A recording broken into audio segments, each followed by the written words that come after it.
ക്രിസ്തു തത്വശാസ്ത്ര പഠനത്തിന്റെ മറ്റൊരു എപ്പിസോഡാണ് ഇപ്പോൾ നമ്മൾ ചിന്തിക്കാൻ പോകുന്നത്. നമ്മുടെ കർത്താവായ യേശു ക്രിസ്തു സാക്ഷാൽ ദൈവമാണ് എന്നതിലേക്കുള്ള തെളിവുകളാണ് കഴിഞ്ഞ ചില ആഴ്ചകളായി നമ്മൾ നല്ല വചനം പിടിലൂടെ പഠിച്ചുകൊണ്ടിരിക്കുന്നത്. കർത്താവായ യേശു ക്രിസ്തു ദൈവമാണെന്നുള്ളതിന്റെ നിരവധി തെളിവുകൾ നമ്മൾ പഠിച്ചു. ഏറ്റവും ആ ബന്ധത്തിൽ ഒടുവിൽ പഠിച്ചത് അവൻ പ്രകൃതിയുടെ മേൽ അധികാരമുള്ള പുരുഷനായിരുന്നു എന്നാണ്. അവന്റെ ശിഷ്യന്മാർ പോലും അവനെ കണ്ടിട്ട് കാറ്റും കടലും കൂടെ അനുസരിക്കുന്ന ഇവൻ ആർ എന്ന് പറഞ്ഞ് അതിശയപ്പെട്ടു എന്നാണ് വായിക്കുന്നത്. വാസ്തവത്തിൽ നമ്മുടെ കർത്താവായ യേശു ക്രിസ്തു സാക്ഷാൽ ദൈവം അല്ലായിരുന്നു എങ്കിൽ കാറ്റും കടലും ഇളകിമറിയുന്ന തിരമാലയും ഒരിക്കലും യേശു ക്രിസ്തുവിന്റെ വാക്കുകളെ അനുസരിക്കുമായിരുന്നില്ല. ഭൂമിയിൽ ഒരു ദിവ്യനും അങ്ങനെ കാറ്റിനോടും കടലിനോടും അടങ്ങൂ ശാന്തമാകൂ എന്ന് പറഞ്ഞിട്ട് അവ അടങ്ങുകയോ ശാന്തമാകുകയോ ചെയ്തിട്ടില്ല. കർത്താവ് അത് പറഞ്ഞപ്പോൾ കാറ്റ് അമർന്നു, കടല് ശാന്തമായി, തിരമാലകൾ അമർന്നു, അവർ ശാന്ത തുറമുഖത്ത് എത്തി എന്ന് നമ്മൾ വായിക്കുന്നു. ഇന്ന് പഠിക്കാൻ പോകുന്നത് നമ്മുടെ കർത്താവ് യേശു ക്രിസ്തു ദൈവം എന്ന നിലയിൽ അവിടുന്ന് ആരാധന സ്വീകരിച്ചു എന്നുള്ളതാണ്.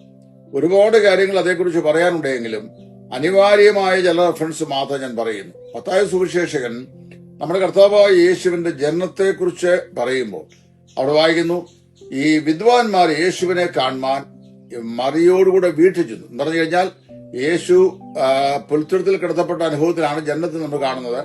അതിനുശേഷം മറിയോടുകൂടെ അല്ലെങ്കിൽ യോസേഫിനോട് വീട്ടിലായിരിക്കുന്ന ആ ബാലകനായ ശിശുവിനെ കാണാൻ ചെന്നു കഴിഞ്ഞപ്പോൾ ഈ ബാലകനായ ശിശുവിന്റെ ഇടയ്ക്ക് ചെന്നിട്ട് അവർ പൊന്ന്, മൂര്, കുന്തിരിക്കം ഇവ മൂന്നും എടുത്ത് അവന് കാഴ്ചവെച്ചു, അവർക്ക് കാഴ്ചവെച്ചു എന്നല്ല പറയുന്നു.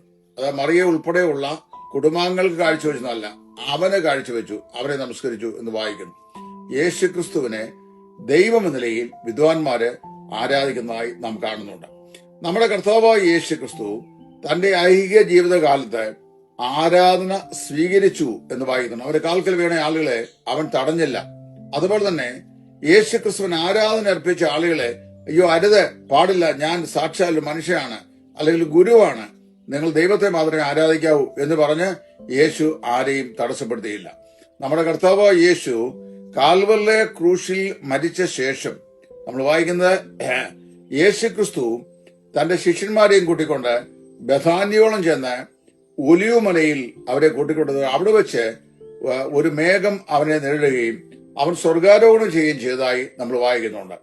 അവിടെ കർത്താവായ യേശു ക്രിസ്തുവിന്റെ സ്വർഗാരോഹണ വേളയിൽ ഈ കർത്താവ് മേഘങ്ങൾക്ക് അപ്പുറത്തേക്ക് മറയുന്ന സമയത്ത് അവന്റെ ശിഷ്യന്മാര് വീണ് അവനെ നമസ്കരിച്ചു എന്ന് ലൂക്കോസ് സുവിശേഷൻ ചരിത്രകാരനാണ്. അദ്ദേഹം തന്റെ സുവിശേഷത്തിന്റെ ഒടുവിലത്തെ അധ്യായത്തിൽ രേഖപ്പെടുത്തിയിട്ടുണ്ട്. അവർ വീണ് അവനെ നമസ്കരിച്ചു. നമ്മുടെ കർത്താവായ യേശു ഒരു ആരാധന സ്വീകരിച്ചിട്ടുണ്ടെങ്കിൽ ആ ആരാധന സ്വീകാര്യത അവൻ ദൈവമാണെന്നുള്ളതിന്റെ ഏറ്റവും വലിയ തെളിവാണ്.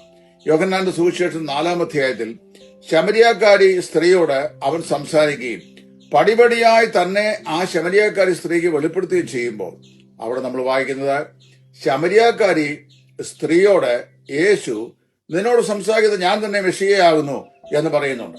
അതിന് തൊട്ടു മുമ്പ് അവൾ വാക്ക് പറയുന്നുണ്ട്, സത്യനമസ്കാരികൾ ആത്മാവിൽ സത്യത്തിൽ ദൈവത്തെ ആരാധിക്കുന്നു എന്ന് പറയുന്നുണ്ട്.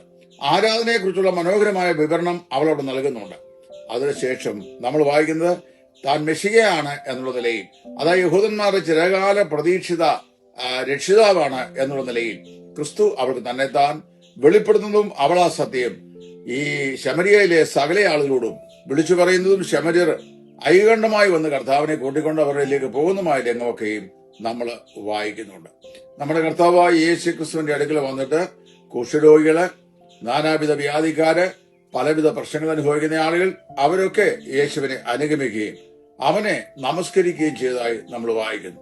ദൈവം ഒരുവൻ മാത്രമാണെന്നും സത്യനമസ്കാരികൾ ദൈവത്തെയാണ് ആരാധിക്കേണ്ടതെന്നും പഠിപ്പിച്ച കർത്താവായ യേശു താൻ ദൈവം അല്ലായിരുന്നെങ്കിൽ ഒരിക്കലും അവനെ വീണ് നമസ്കരിക്കുന്ന ആളുകളുടെ മുമ്പാകെ അരുത്, നിങ്ങൾ എന്നെ നമസ്കരിക്കരുത്, ദൈവത്തെ മാത്രമേ ആരാധിക്കാവൂ എന്ന് പറഞ്ഞ് അവരെ തടയുമായിരുന്നു. എന്നാൽ യേശു ക്രിസ്തു അങ്ങനെ ചെയ്തില്ലെന്ന് മാത്രമല്ല, അവരുടെ ആരാധനയെ കർത്താവായ യേശു സഹർഷം സ്വീകരിക്കുകയും ചെയ്തു എന്ന് നമ്മൾ വായിക്കുന്നു.